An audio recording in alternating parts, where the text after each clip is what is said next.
Hi everybody, Kathy here from Kathy Loves to Scrap, coming to you from the land down under. Today is Saturday and it's the second Saturday of the month. So Mel W from MelWScrapping and I are scrapping along on our Scrapasketch hop, where we're taking a Scrapasketch sketch from Lisa Sikorsky and turning it into a layout, and we do this once a month, and we're up to sketch number 4, and we're going right back to the beginning so that we can showcase the wonderful sketches and how easy they are to adapt and use for your layouts. So today I'm using some mixed media, and I'm using this sea glass butter for stencils and this gold lunar paste.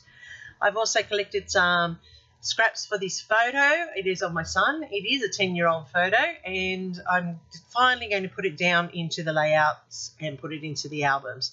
So what we're going to talk through today is how to use some mixed media on the background, just to build the background as per the sketch, and also our paper choices and how we use those against photos. So first of all, I'm going to start off, and I'm using a Scrapasketch stencil here. This is the diagonal brick type pattern, and I really do like this stencil, and you can get that at Scrapasketch. And then I'm using this Kaisercraft diamond one to keep the diamond sort of process into the background, and I'm using the sea glass butter here. I'm adding it right across the layout from the left to the right in a diagonal, and then I'm adding some white paint splatters just to add to that mixed media background. And that's as easy as it is to build a background on a plain cardstock. So this time I've gone black. Could do it with white and reverse it. Instead of white paint splatters, you could do black paint splatters. I chose black because of the colour of my son's shirt there. Now what I'm doing now is I am inking up the edges of the paper strips, which will go in behind the photo as per the sketch. And you just saw that I pointed out how the colours of the photo have guided the colours of the paper choices. So that's really important, I have found from experience, to make a photo pop, to choose photo colours as your guidance for your papers. Particularly if you don't buy a full set of papers, which I rarely do. I rarely buy a full pack.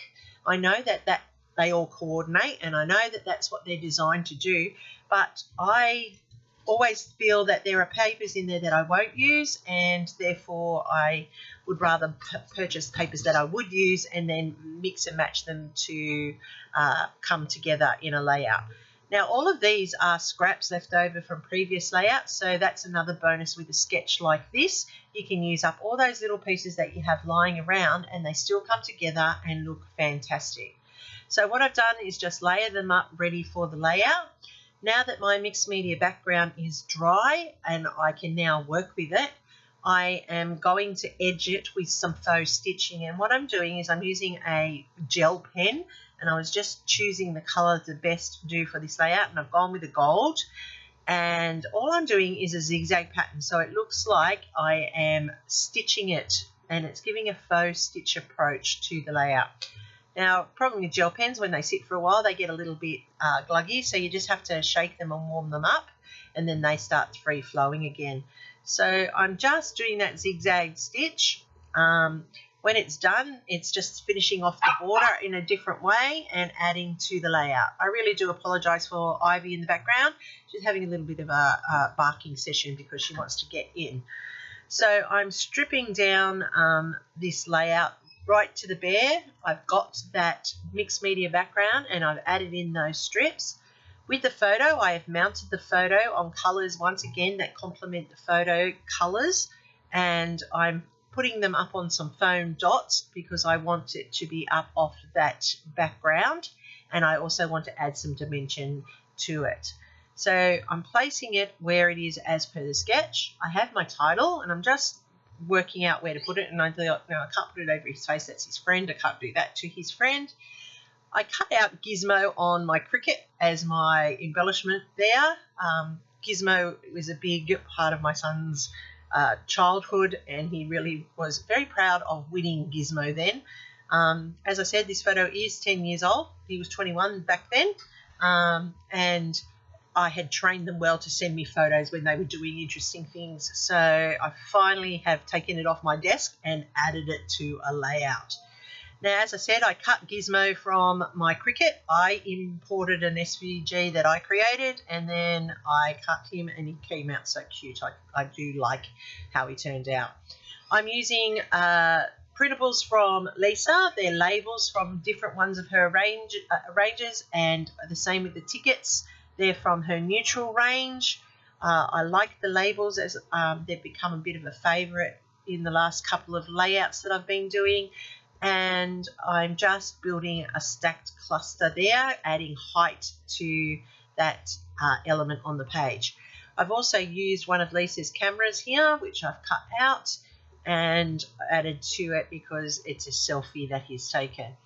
Now with this title, it is a mounted title. I'm using foam tape to lift it up off the background and to add it to the height of the photo so that it sits nicely on that layout.